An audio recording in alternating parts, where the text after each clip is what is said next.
pessoal da universidade particular, porque é uma angústia muito grande, né? Porque a maioria vai se juntando assim, um de cada particular, e vai trazendo a dificuldade que é organizar a luta na universidade particular, porque é uma realidade muito diferente. Tem universidade que o estudante não pode nem conversar no corredor, assim, já chega um bedel falando por perto, não é para isso e tal, e já manda para dentro da sala de aula para ir embora da faculdade, porque não pode ficar no corredor. Falando um pouco do coletivo de construção, né, acho que já colocaram um pouco, um coletivo de juventude estudantil, cursinhos populares, né, tem a atuação do cursinho popular do Rio de Janeiro, em São Paulo, começando, entre outros enfrentamentos aí, né, de luta contra a opressão e tal. Achei engraçado você receber o panfleto do Conune, porque na verdade no Conune a gente era muito pouco aqui, né? Então ter chegado no panfleto aí de alguma resposta foi muito bacana.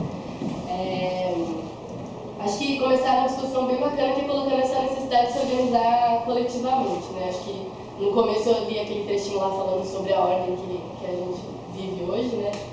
E acho que essa ordem que a gente vive hoje nos impossibilita de enxergar uma série de dificuldades que a gente vive, como dificuldades são colocadas para uma classe, né? A gente acaba sofrendo muito individualmente. A gente sente ali quando a gente vai pagar o ônibus, o motorista avisa para os desinformados que a passagem de ônibus aumentou e a gente fica com um pouco da cara e fica revoltado, né? Ou quando corta a bolsa na universidade, a gente não sei se alguém já passou por isso, é uma situação bem complicada. No manifesto a gente teve situações de gente que teve que parar de estudar um tempo para poder trabalhar, para poder voltar para a faculdade. E acho que a gente tem uma outra dificuldade aí também na organização do movimento estudantil. Eu brinco bastante que quem precisa militar não tem tempo para militar, né? É uma realidade muito difícil. E aí a gente vê que a realidade do movimento estudantil muitas vezes não favorece a isso. São reuniões longas, desgastantes, às vezes são reuniões que duram uma semana e que para quem trabalha e estuda assim, é uma realidade muito difícil. E aí, o coletivo de construção, na verdade, é uma forma de organizar para intervir nesses diversos movimentos em conjunto com outras organizações de movimento estudantil. E aí eu queria colocar aqui dois motivos para se organizar, principalmente, né, para se organizar coletivamente, que eu sempre gosto de ressaltar. Assim. Uma é que a gente precisa, se esses problemas são colocados para um conjunto de uma classe, né, a gente precisa tentar responder conjuntamente a esses problemas. Né? Então a gente tentar, de certa forma, todo mundo acaba lutando cotidianamente, minimamente, para sobreviver. E é muito bacana se a gente consegue construir formas coletivas de enfrentar isso. Né? Aí tem experiências infinitas aí na história da luta da classe trabalhadora e na luta do movimento estudantil também, né? De greves, de paralisações, de atos, que a gente vê aí que a gente só consegue transformar a realidade com luta, né?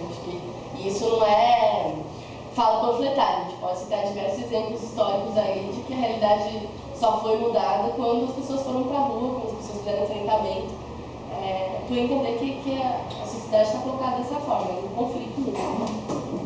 E acho que outro motivo muito importante é que a gente, acho que o Fabiano introduziu isso muito bem, discutindo por que essas pessoas se vendem, né? Por que a gente acaba vendo pessoas aí que acabam se indo para o outro lado e fazendo, às vezes, opções aí que são meio confusas, que a gente não entende muito bem.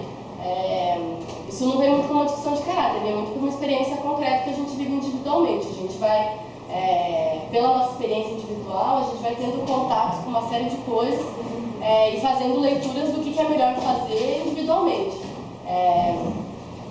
A organização no coletivo ela pode permitir enxergar uma totalidade histórica, né, dentro de um acúmulo que um coletivo pode trazer, que vai para além das pessoas que estão presentes, mas das pessoas que já estiveram presentes, que puderam trazer aí um histórico de movimento estudantil, né, o que o movimento estudantil já fez, quais são as possibilidades, o que a gente pode aprender com esse passado, mas também a totalidade dentro de um debate coletivo. Né? Então, no coletivo nacional, a gente pode ter aí a vivência do pessoal de Goiás, do pessoal de São Paulo, do pessoal do Rio de Janeiro, que é uma coisa que é muito enriquecedora e que fortalece muito a gente para a luta local, né?